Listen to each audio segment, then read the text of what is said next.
Depois de conhecermos um pouco sobre a trajetória e as motivações das nossas convidadas, vamos conversar um pouco sobre o início. Como é que a gente faz para despertar o interesse e alcançar o universo infantil e adolescente com um tema que é tão pragmático e sem muito apelo para essas faixas etárias, como é o caso da educação financeira?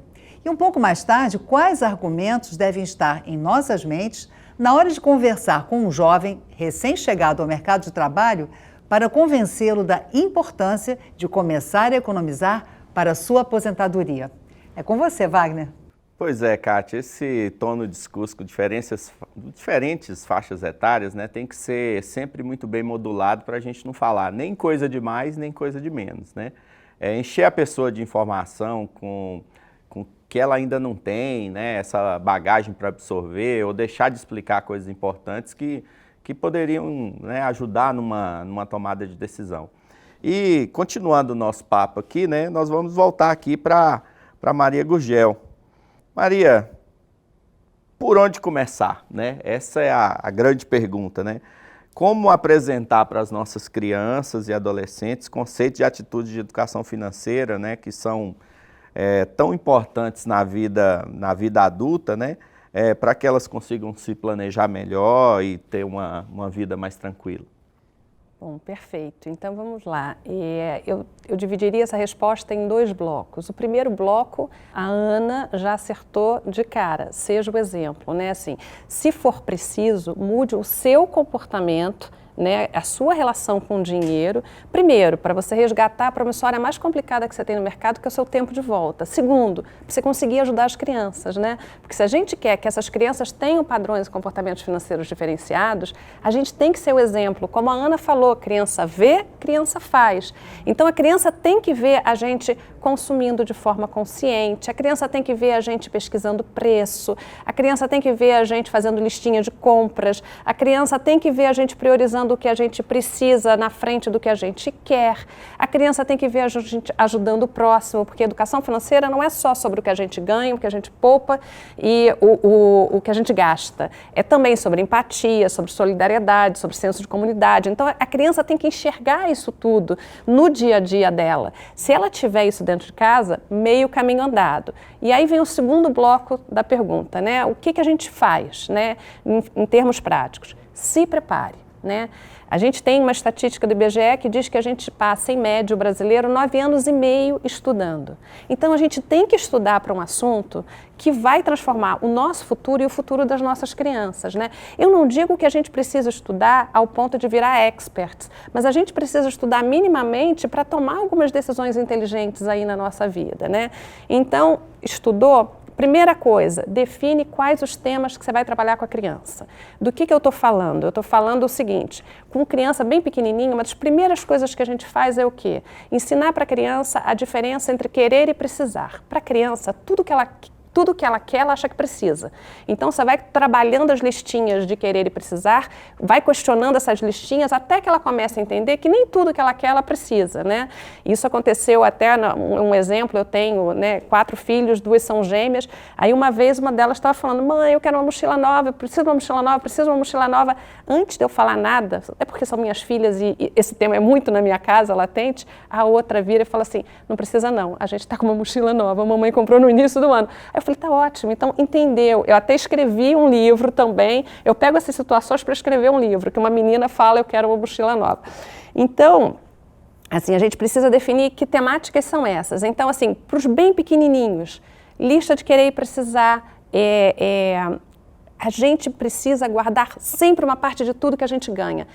A criança, a gente tem que pensar que é um livro em branco, né? Se a gente ensinar para a criança que na nossa casa a gente guarda 5, 10, 15, 20, 30% de tudo que a gente ganha, e esse percentual depende de cada casa, depende do que cada família consegue, do que cada família acredita, ela vai crescer guardando sempre um pedacinho do que ela ganha. Então, quando ela chegar na vida adulta, você não tem mais que se preocupar com isso, tá lá, isso faz parte. Ela vai ter passado 18, 20 anos da vida dela guardando um pedacinho do que ela ganha. Então, assim, a gente tem que definir quais os temas que a gente vai tratar. Eu aconselho para os bem pequenininhos começar com a lista, começar com guardar sempre uma parte do que a gente ganha, e aconselho começar com paciência, persistência e planejamento. A criança precisa entender que alguns desejos, algumas necessidades vão demorar dias, outras semanas, outras meses e outros anos. Então, assim, define...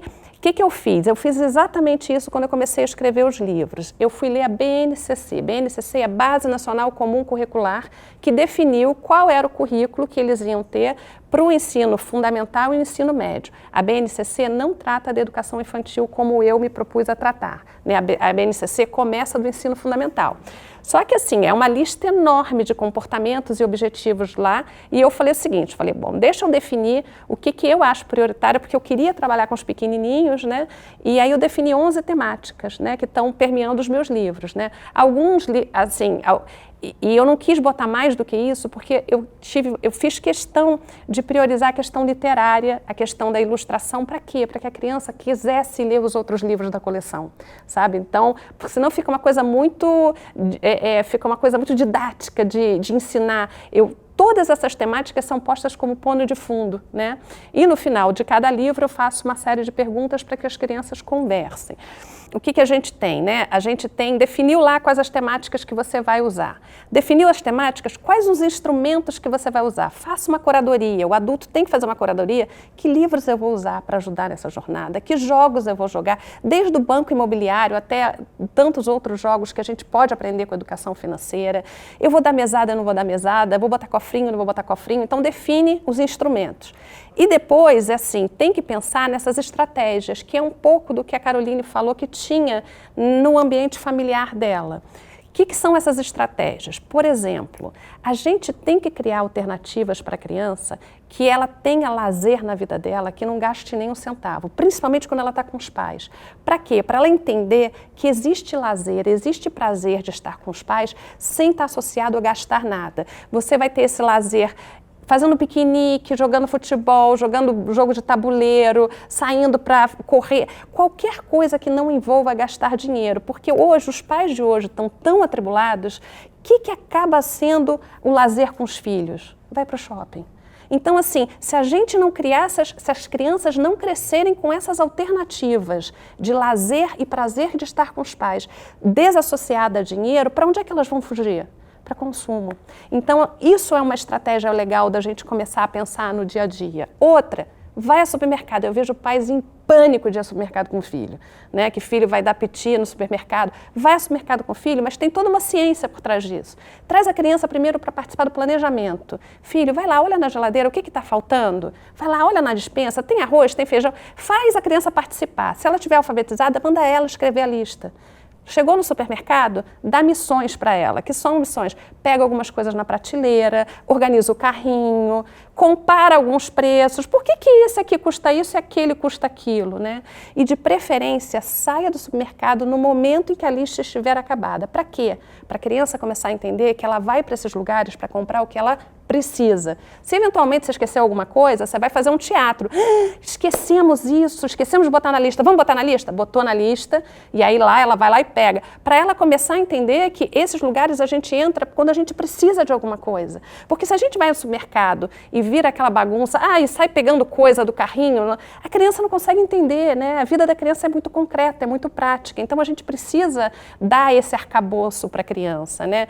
Projetos de doação, vamos fazer projetos de doação com essas crianças, vamos levar essas crianças em instituições quando elas tiverem idade, para elas entenderem que tem realidades distintas das delas, né? Vamos criar oportunidade para essas crianças manusearem dinheiro. Eu sei que a gente mora num país que às vezes isso é complicado, mas está num clube, está numa cidade do interior, está numa loja que você esteja por perto, deixa a criança pagar, fala para ela pedir a notinha, pede para ela conferir o troco, faz esse sacrifício. Eu sei que a gente usa muito cartão, mas eu acho que é importante esse manuseio do dinheiro para a criança começar, né? Então, assim, definidas as temáticas, os instrumentos que você vai usar e essas estratégias extras que você resolveu fazer, agora é naturalizar esse tema. O que é isso? É trazer isso para o cotidiano da criança. De que forma? seja um ótimo ouvinte e um perguntador melhor ainda. Porque é o seguinte, a gente não tem que dar lição para a criança e explicar, isso é assim porque é assim, assim, assim. A gente tem que fazer com que essas crianças pensem, elas criem hipóteses e elas comecem a se expressar nessa nova temática. Elas vão ter a infância e a adolescência para aprender. Ninguém quer que elas sejam expert em educação financeira nesse período. A gente quer que elas sejam expert em educação financeira quando eles se tornam adultos. Então, elas têm esse tempo inteiro para aprender, para falar. Tem uma autora que eu gosto muito, que é a Cássia de Aquino, que ela fala, vamos torcer para essas crianças falirem muito com mesada durante a infância e adolescência, porque se faliu várias vezes durante a infância e adolescência, chega na vida adulta, não fale mais, entendeu? Então, assim, a gente tem que usar esse período para isso, e não para tentar explicar minimamente os detalhes, o que é isso. A criança vai aprender, né? Então, isso que é naturalizar. Usar toda e qualquer oportunidade que a gente tenha para ensinar a criança. Pode parecer trabalhoso no começo, mas depois isso entra no piloto automático, né? Você vai, pô, eu podia aproveitar e ensinar isso para essa criança, né? Não, muito bem. Assim, você falou aí sobre a mesada, sobre, né, essa administração do dinheiro, até o dinheiro físico aí, né? A gente vê assim, ó, que da mesada, abrir um plano de previdência infantil, dar responsabilidade, você citou aí, relacionada ao dinheiro, né? Vamos fazer lista, definir limite monetário para presente, isso tudo, né, são atitudes aí, são algumas formas que o senso comum indica aí, é uma forma da gente despertar esse pensamento financeiro aí em crianças e adolescentes, né, dentro de casa. Mas isso é eficaz mesmo, assim? Esse tipo de atitude é eficaz? Como é que a gente aplica isso melhor, né, no dia a dia? Eu acho que elas são extremamente eficazes, né? Assim, todas que você listou, não vou falar sobre todas, porque, né, não dá tempo, mas vamos lá. Vamos falar primeiro da mesada, né?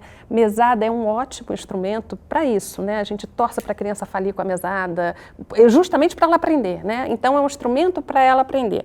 Agora, a mesada dá trabalho. Por que ela dá trabalho? Porque o adulto tem que... Os adultos envolvidos, né, pai, mãe ou responsáveis, eles têm que definir qual é o objetivo que eles querem atingir com aquela mesada. O que a criança pode ou não pode comprar com aquela mesada. Dá trabalho porque você tem que ter o dinheiro no dia certo, principalmente para os pequenininhos que é semanada, você tem que estar com aquele dinheiro no dia certo, você tem que estar com o dinheiro trocado no dia certo, porque senão, se você começa a dar mesada, hoje eu não tenho dinheiro, esqueci, gera uma frustração tão grande na criança que é melhor nem fazer. Então, se for fazer, faz direito, esteja com dinheiro ali. Tem pais que querem fazer uma remuneração variável em cima da mesada. Tudo bem, mas dá uma estudada nisso antes. Por quê?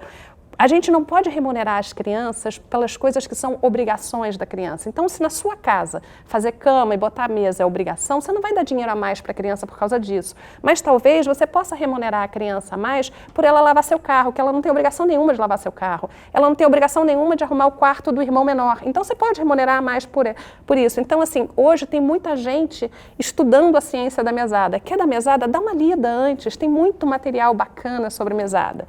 Cofrinho, né? Eu não sei se você falou, mas é que todo mundo fala de mesada e cofrinho, né? Eu gosto muito de cofrinho, mas sempre associado a uma coisa que a Ana falou, a um projeto, né? Ela falou, sempre a gente estava inteirado com os projetos da casa. Então, o cofrinho, ele tem que estar associado a um projeto que é algo de curto e médio prazo, de desejo ou necessidade ali da criança, né? De preferência, quando é necessidade é de curto prazo, quando é desejo pode ser de médio prazo. Mas esse cofrinho tem que estar associado a uma coisa que se chama potinho do futuro. O que é o potinho do futuro? É o seguinte, a criança ganhou lá R$10, ela vai colocar 7 no cofrinho para aquele desejo e 3 ali no potinho do futuro, ou 2, ou seja lá percentual que for definido naquela casa. Para quê? Para a gente reforçar o conceito que a gente sempre tem que guardar uma parte de tudo que a gente ganha. Então, o potinho do futuro fica aquela ambiguidade. Ela não sabe para que é, mas ela sabe que é para o futuro. Que futuro é esse? E depois a gente resolve essa história, mas ela vai ter sempre um dinheirinho no potinho do futuro. E o potinho, o cofrinho dela para ela comprar aquela necessidade, né, de curto prazo. Você falou da previdência, né, da previdência para a faculdade. Eu acho absolutamente genial a ideia. Por quê? Primeiro, né, assim, é um alívio para nós pais, né? Eu vou contar a minha história pessoal, né? Eu tenho um sobrinho, filho, que já está formado, eu não paguei a faculdade dele enquanto ele estava fazendo. E faculdade particular. O meu filho de 20 está na faculdade, também já não tenho mais essa despesa, depois eu explico como que eu faço essa mágica. E as pequenas, as gêmeas, também têm a sua previdência. Os 4 tiveram previdência desde que nasceram, né? E eu, além da Previdência, ainda comprei títulos públicos e casava esses títulos públicos de longo prazo com o ano em que eles iam fazer faculdade, né? Comprava título lá na frente para casar com o ano que eles estivessem fazendo faculdade. E o que acontece? A única coisa que eles brincam, eu falo, pô, mãe, dá esse dinheiro para administrar. Eu falei, não, foi muito sacrifício para eu juntar, eu vou administrar, eu vou pagar a faculdade com esse dinheiro na conta deles, com o CPF deles, para eu nunca cair em tentação. E o que aconteceu com o mais velho? Acabou a faculdade, sobrou dinheiro, esse dinheiro para você começar a sua vida adulta. A mesma coisa eu vou fazer com o de 20 anos, a mesma coisa com as pequenas. Então, é genial. Por quê? Porque você começa isso, você tem 18 anos para fazer isso. Então, eu gastei muito menos dinheiro com essas faculdades por ter começado isso 18 anos antes, de forma sistemática, consistente e regular, do que eu gastaria se eu fosse pagar a faculdade no momento que eles estivessem fazendo, né? Juros compostos, né? Como a própria Kátia falou no início, ao longo de décadas é uma delícia, né, gente? Então, assim, vamos usar e abusar disso. Então, eu acho que a primeira vantagem é isso, né? É tirar o alívio dos pais. Eu acho que a segunda vantagem, as crianças, elas se sentem muito seguras, né? Elas se sentem muito bem cuidadas e muito felizes com essa perspectiva de vida que os pais estão fazendo com esses belos gestos, né? E mais uma vez, assim, da gente naturalizar esse tema, para mim a terceira vantagem é utilizar isso para a gente ensinar a criança. Não devemos falar sobre montantes, né? Porque senão, se a gente fala de montante, a criança acha que está rica e sai falando isso para os amigos. Então, você vai usar o exercício do longo prazo, falar, olha, estou poupando para você, para uma faculdade, né? E como é que eu faço? Todos os meses eu ponho um pouquinho. Para quê? Para que a criança comece a entender e reforçar aquele conceito de paciência, persistência e planejamento, né? Os futuros de criança, os prazos de criança são muito micros, são muito nanos prazos, né? Quando você fala de faculdade, só daqui a 18 anos, aí a criança começa a estender naturalmente esses prazos, né? Então, eu acho esses e tantos outros instrumentos absolutamente eficazes. Você falou aí, a gente está falando sobre o planejamento financeiro para as crianças aí, né? E você citou uma frase, né, que os juros compostos aí ajudam muito ao longo do tempo. Aí a gente ainda fala uma coisa melhor, né? E juros compostos em dobro, né? Que é o que a gente oferece na Previ, que é a poupança do próprio funcionário e mais a contribuição do patrocinador, né? A gente dobra esses juros compostos aí ao longo do tempo, né? E aí a gente vai falar agora de pessoas que são crianças há mais tempo, né? Os novos funcionários do banco que entraram agora. E neste ano o banco recebeu, assim, quase 4.000 pessoas, né? E aí eu vou falar com a Ana Caroline, né? Que está funcionária do banco, falando um pouco aí sobre essa experiência, né? Ô Ana, esses novos colegas aí no Brasil inteiro, né? Tomaram posse aí em agências, em escritórios, né? É uma turma que teve, a gente fala assim que foi um privilégio também, né? Tomar posse diretamente lá na diretoria, né? O banco, são raros esses momentos, né? Teve uma turma grande que tomou posse na diretoria de tecnologia, né? Então, uma turma nova aí que tomou posse, né? E assim, apesar da gente saber que existem realidades muito distantes aí, né, no Brasil inteiro, né? Como é que, conta pra gente aí, né? Assim, quem não aderiu à Previ, quem não fez essa opção, né? Você que é participante da Previ, né? Assim, como que você compartilharia essa sua experiência, né? O que te levou, o que você levou em consideração aí para fazer essa adesão quando você tomou posse no Banco do Brasil? Conta um pouco para a gente disso, falando aí para os nossos novos colegas, os que já aderiram à Previ, né? E também os que ainda não aderiram. Eu sou essa ex-jovenzinha que entrou no banco. Eu faço agora em novembro 13 anos de Banco do Brasil já, então eu tomei posse com 20 anos, estava no finalzinho da minha primeira graduação, ou seja, entendia pouquíssimo sobre investimento, tinha pouca condição de gerir a minha própria carteira de investimentos, especialmente para um prazo tão longo quanto a minha aposentadoria. Maria falou agora sobre o tempo que a gente precisa para juntar recursos Para uma criança poder fazer faculdade, são 18 anos. Para a criança, isso parece uma eternidade. Agora, para a gente com 20 anos, quando a gente está falando sobre montar a nossa aposentadoria, pensar dali 30 anos, 30 e poucos anos, também é uma outra eternidade na nossa mente. Então, o que eu tinha já aprendido nessa fase da vida? Quanto mais tempo eu tenho para dedicar a um projeto, mais diluído vai ser o esforço que eu vou precisar fazer para atingi-lo. Então, eu estava lá com os meus 20 anos, não tive esse privilégio de tomar posse direto na diretoria, tomei posse em agência, fui amarelinho, fui caixa, assistente de gerente, passei por todas essas etapas, e todas essas etapas tinham uma remuneração específica.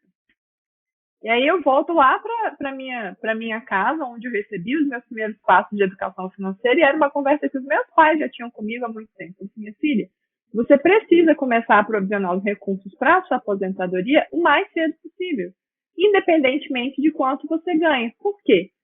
Se você aprende a provisionar com pouco, com muito, o esforço já vai ter sido diluído. E você já vai ter adquirido a cultura de poupar, de fato. E a cultura de poupar, com o que a Maria falou do potinho do futuro, nosso potinho do futuro, quando a gente faz 20 anos, é a nossa aposentadoria, de fato. Então, logo que eu tomei posse, eu fiz a adesão imediatamente, porque eu tinha duas perspectivas em mente. Primeiro, a gestão profissional com que eu podia contar. Apesar de já estar na área acadêmica de finanças, eu não tinha experiência. Então, seria prepotência da minha parte falar assim, não, eu com 20 anos agora vou administrar tudo que eu preciso, com 50 eu vou ter sozinha conseguido todos os meus objetivos. Então, eu tinha a possibilidade de contar com a gestão profissional da Previ, de acordo com o meu perfil de investimento, e com essa benesse dos juros compostos em dobro, que são justamente a participação patronal na minha aposentadoria. Então, não seria inteligente da minha parte, primeiro, desperdiçar essa gestão profissional, que eu só teria condição de fazer, talvez agora, a partir de 10 anos de experiência, já tendo errado bastante, já tendo aprendido bastante, já tendo estudado bastante, mas eu teria perdido esses 10 anos de investimento, com alguém fazendo uma gestão muito melhor do que eu teria feito no começo da carreira. E segundo, essa participação patronal que já dobra tudo aquilo que eu coloco, simplesmente pelo fato de eu optar por fazer parte do plano. Então, se eu posso deixar alguma mensagem para quem ainda não fez adesão ao plano, faça adesão. Você não tem, de fato, o que perder. No mínimo, você vai estar colocando em dobro, vai estar recebendo em dobro aquilo que você está colocando no seu plano. E eu sei que muitas vezes a gente pensa assim, como eu pensava às vezes no início da carreira, talvez eu não fique no banco para sempre. Talvez eu saia daqui 5 anos, daqui 10 anos. Ok, eu já tenho 13 anos de banco, não saí ainda. Não sei se eu vou sair um dia. Pode ser que eu me aposente perto dos meus 50 anos e tenha completado a minha carreira. E os 10 anos que eu poderia ter perdido? 13 anos, na verdade, perdido, de contribuição dobrada. Então, assim, planos de previdência patrocinados, inclusive quando a gente dá a consultoria de investimentos para finanças pessoais hoje em dia, são uma excelente forma de você diversificar o seu portfólio de investimentos sem esforço adicional. Então, eu enxergava com 20 anos, enxergo hoje com 33, e se as coisas continuarem do jeito que estão e as condições forem as mesmas que estão hoje, ou mais favoráveis, eu vou continuar recomendando para cliente, para colega, para familiar, que façam parte desse tipo de plano. Não só de plano de previdência fechado, mas se você tem a oportunidade de ter um plano de previdência fechado com incentivo patronal, faça parte. Conte com essa gestão profissional e conte com essa participação dobrada. Juro composto em dobro é excelente. E no tempo, então, é impossível competir. É muito melhor de participar. Ô, Ana, então, assim, a partir dessa sua decisão aí de entrar na Previ, né? Fala um pouco aí, você já falou um pouquinho, mas conta pra gente aí essa experiência, né? A partir da sua decisão de entrar, né? Olhando para trás aí, você falou sobre esses 13 anos, né? Você acha que aderir à Previ foi importante nessa vida financeira aí, nessa sua relação no início dessa sua trajetória aí da educação financeira e previdenciária? Conta um pouco pra gente aí de qual papel que teve aí você aderir à Previ, né, misturado aí com seu início da sua experiência aí nessa jornada de educação financeira e previdenciária. Bom, primeiro eu tive o privilégio de usufruir de outros benefícios que fazer parte da Previ me trazia. A gente tinha muito antigamente as promoções do clube de benefícios, etc., que me davam acesso a fornecedores de bens para minha própria casa e outras coisas que me faziam ir aproveitando o fazer parte desse plano enquanto eu ainda contribuía para a minha aposentadoria. E assim, sempre que eu precisei dos serviços da Previ, seja para mudar perfil de investimento, para conhecer aquilo que eu tinha aplicado, como é que era a forma de gestão, eu encontrei informações que foram necessárias para sanar uma dúvida no momento, mas que me abriram a visão mesmo para outros tipos de investimento. Isso eu pude aprender acompanhando o próprio desempenho da minha carteira pessoal de aposentadoria. Um outro ponto bastante importante, e eu acho interessante a gente deixar isso frisado, apesar de ser o tema nosso aqui, é importante quando a gente vê alguém que faz parte falando sobre isso. O tempo, gente. Esse tempo dentro da Previ fez com que a minha aposentadoria já começasse a ser planejada muito mais cedo do que seria se eu não tivesse feito parte desse plano. Por quê? Quando a gente é muito jovem, entra como a gente entra, ganhando salário de escriturário, que é baixinho. Às vezes você ganha menos até do que ganharia como sendo estagiário e etc. Mas quando você se força a ter esse tipo de investimento mensal, esse tipo de contribuição, toda vez que você recebe uma participação nos lucros, toda vez que você recebe uma bonificação, uma premiação diferente, uma promoção diferente, aquilo passa a fazer parte da sua cultura.